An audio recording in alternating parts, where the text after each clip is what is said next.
देश भर में कोरोना संक्रमण की रफ्तार पर तेजी से ब्रेक लगने के बाद कई राज्यों में सख्ती पर ढील दी जा रही है। काम धंधा शुरू होने से मुजफ्फरपुर से बड़ी संख्या में श्रमिक दूसरे राज्यों की ओर रुख कर रहे हैं। रेलवे स्टेशन पर मजदूरों की भीड़ देखी जा रही है। ये मजदूर दिल्ली, कोलकाता, मुंबई, यूपी, हरियाणा, छत्तीसगढ़ और गुजरात के लिए रवाना हो रहे हैं। आज से दिल्ली, मध्य प्रदेश में अनलॉक की शुरुआत हो रही है और यूपी में उद्योग धंधे भी शुरू हो रहे हैं।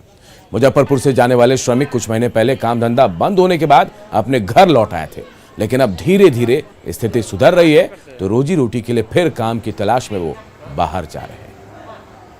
कोरोना की रफ्तार कम होने के बाद दूसरे प्रदेशों में लॉकडाउन खत्म किया जा रहा है और इसे देखते हुए मुजफ्फरपुर से बड़ी तादाद में जो काम करने वाले लोग हैं, प्रवासी, जो वहां से कोरोना काल में वापस आ गए थे, आप देखिए कि ये सारे लोग यहाँ से निकल रहे हैं अपने अपने वर्क प्लेस की ओर।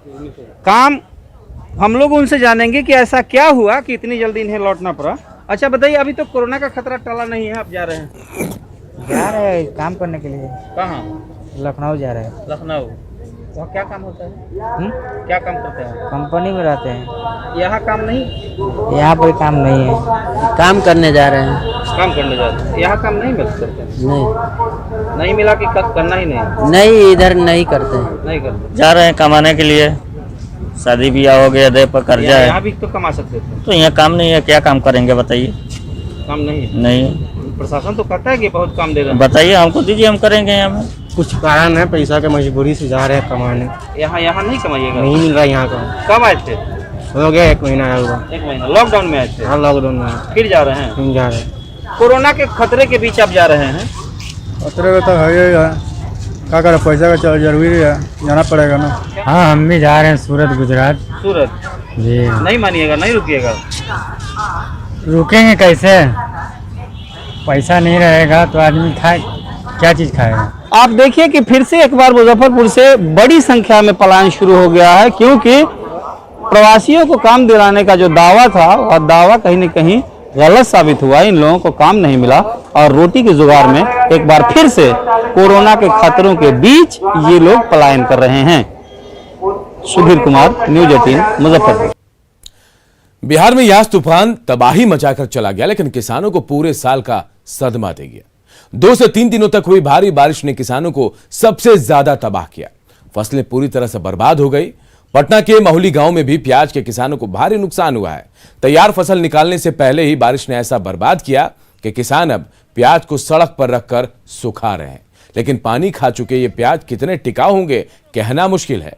किसानों का दर्द जाना हमारे सहयोगी संजय कुमार ने। यास चक्रवात के बाद हुई बारिश ने पटना के किसानों को तबाह कर दिया है। इस वक्त हम महुली पंचायत में हैं और यहाँ पर देखिए किस कदर प्याज की फसल को पानी से नुकसान पहुँचा है। जो ज़्यादातर जो फसलें यहाँ पर हुई हैं वो प्याज की, वो बर्बाद हो गई हैं पानी की वजह से, और अब धूप का सहारा बचा है। और निश्चित तौर पर फसल की बर्बादी जो है उसकी वानगी देखिए, कई जो फसल है उसमें किस कदर पानी ने उसको प्रभावित किया है और ये किसानों के ऊपर दोहरी मार है। निश्चित तौर पर काफ़ी मेहनत से प्याज की फसल इस बार हुई थी और उसके बाद जो बारिश हुई उसने किसानों को तबाह कर दिया। अभी भी खेतों में पानी लगा हुआ है, ये तस्वीर देखिए खेत में किस कदर अभी भी पानी लगा हुआ है और सब्जी की फसल पूरी तरीके से बर्बाद हुई है। पानी तो तबाह किया कि उखड़ा, अब बस वही दिन से बारिश होना शुरू हो गया।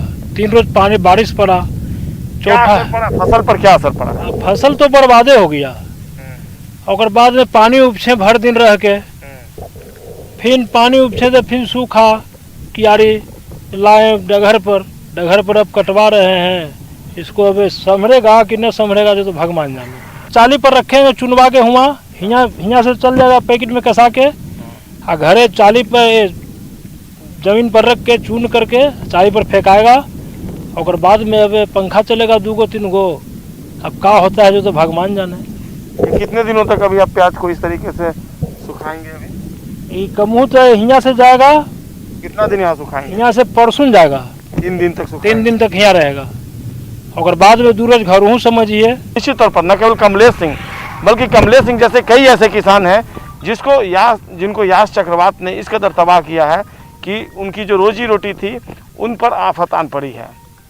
संजय कुमार, न्यूज़ 18, महुली, पटना। यास तूफान के कारण लगातार हुई बारिश ने टमाटर की खेती करने वाले किसानों की कमर तोड़कर रख दी है। फुलवारी शरीफ के गोनपुरा गांव में किसानों के द्वारा लगाई गई टमाटर की फसल बर्बाद हो गई। स्थिति ये हो गई कि खेती में जो किसानों ने पैसा खर्च किया था वो निकालना भी मुश्किल हो गया है। यास तूफान के कारण हुई बारिश की वजह से खेतों में जल जमाव हो गया, जिससे टमाटर खराब होने लगे हैं। सब पेड़ सूख गया, पानी बरखा तो सब पेड़ सूख गया। कार्टूनी लगा लेता है मोरा 1 रुपया के तो आ घर से लगल है 5-6 हजार रुपया घरों से लगा दिली है। कर्जा महाजन करके खेत में कई हुआ का पानी बरसलवा तो सारा पेड़ सूख गया। पहले लॉकडाउन से ये हुए हैं, मर गए। फिर उसके बाद अब पहले गाड़ी नहीं मिलता था, अब तूफान आया, उसमें पानी उन्हें भर गया, सब टमाटर गल गया, देख ही रहे हैं। इसीलिए रोड पर भी जी। कितना खेती किए थे आप? 15 कट्ठा है। भागलपुर का प्रसिद्ध जर्दालू आम 2007 से ही देश के राष्ट्रपति, प्रधानमंत्री सहित गणमान्य लोगों को भेजा जाता रहा, लेकिन इस बार कोरोना के कारण संशय की स्थिति उत्पन्न हो गई।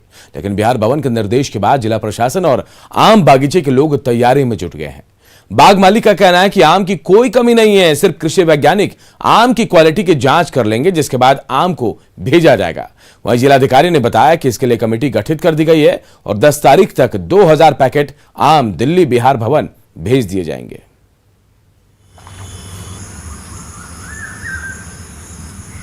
और आम भी काफ़ी मात्रा में है। राष्ट्रपति को जाने का खबर है तो उस पर हम लोग तो चाहेंगे भेजने के लिए।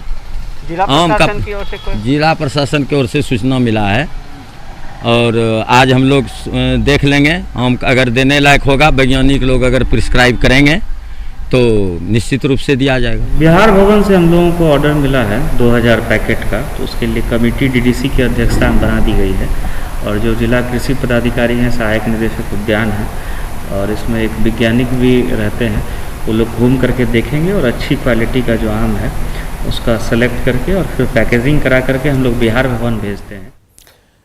बिहार में लोगों को रोजगार मुहैया कराने और पेड़ों की संख्या